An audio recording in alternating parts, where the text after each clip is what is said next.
October 12, 1972, a chartered aircraft departed Uruguay for a short trip to Santiago, Chile. On board were 45 passengers, primarily members of an amateur rugby team and their families. It was a routine 3-hour flight over the peaks. During the descent through the Andes, the pilots encountered severe turbulence and clouds obscuring the terrain. While attempting to gain altitude, the plane's tail struck a mountain peak and sheared off. The wings followed, leaving only the central fuselage to plummet down a glacier at 350 kilometers per hour.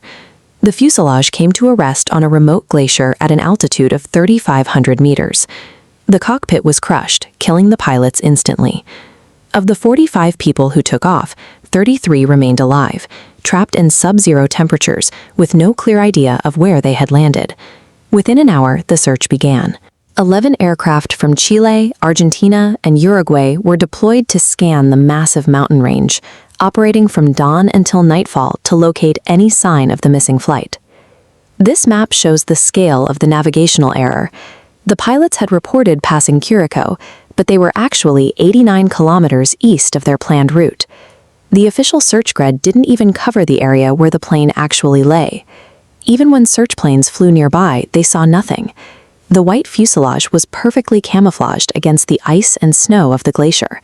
To the observers above, the wreckage was indistinguishable from the surrounding white terrain. After 8 days and 142 hours of searching, the operation was officially called off. The world concluded there were no survivors, leaving the remaining 28 people to face the mountain alone, with no one looking for them. The survivors quickly realized that rescue was no longer a plan. Their survival now depended on engineering. Their first priority was hydration. Eating snow directly causes a dangerous drop in core body temperature, accelerating the onset of hypothermia. To solve this, Fido Strauch repurposed metal sheets from the aircraft's fuselage to serve as solar collectors. By concentrating the sun's rays, the metal melted the snow, allowing them to collect drinking water in empty wine bottles. Next, they turned to the aircraft's electronics. Roy Harley, a passenger with some technical knowledge, traveled to the tail section to salvage the two-way radio. The goal was to send a direct distress signal to any nearby receivers. The attempt was thwarted by basic physics. This diagram shows the mismatch. The batteries provided 24 volts of direct current, but the radio required 115 volts of alternating current. Without an inverter, the radio remained a dead weight. They were managing to find water and shelter, but they were losing the battle against their environment. At 3,800 meters, their bodies were burning through caloric reserves faster than they could be replenished, leading toward a state of total physical collapse. By day 16, the meager supply of chocolate and crackers was gone. They were living on a starvation diet, with some individuals stretching a single pant across several days. They tried everything to find nutrition, even attempting to eat the leather and cotton from the aircraft seats.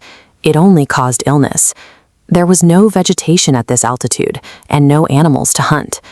Faced with certain death, the group reached a collective agreement. To stay alive, they would use the bodies of those who had died in the crash as a source of protein. These were their friends and family members, but it was the only biological fuel available. As they settled into a grim routine, the environment turned more hostile. In the middle of the night, an avalanche roared down the mountain and slammed into the fuselage, completely burying the cabin and everyone inside. 8 more people suffocated in the snow.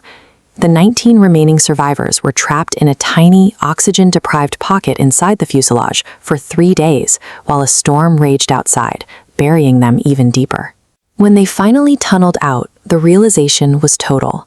Staying at the crash site was a death sentence.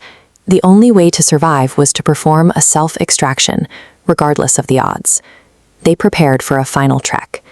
Using a sewing kit and copper wire from the plane's electrical system, an 18-year-old survivor stitched together the aircraft's insulation to create a large waterproof sleeping bag.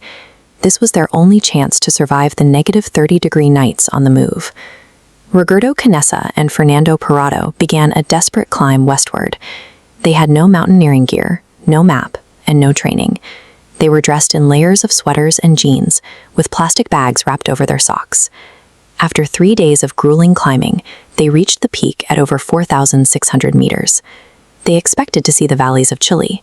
Instead, they were met with this sight: an endless horizon of jagged, snow-covered mountains in every direction. They kept walking. For 10 days, they hiked 61 kilometers across the ice on a diet of near 0 calories. Eventually, the snow began to thin, and they followed a river down into a valley where they spotted the first signs of human life: livestock in a field. Across a roaring river, they spotted a Chilean farmer. They couldn't speak over the water, so the farmer threw a rock tied with a note and a pencil. Parrado wrote their story on the paper and threw it back, finally establishing contact with the world that had given them up.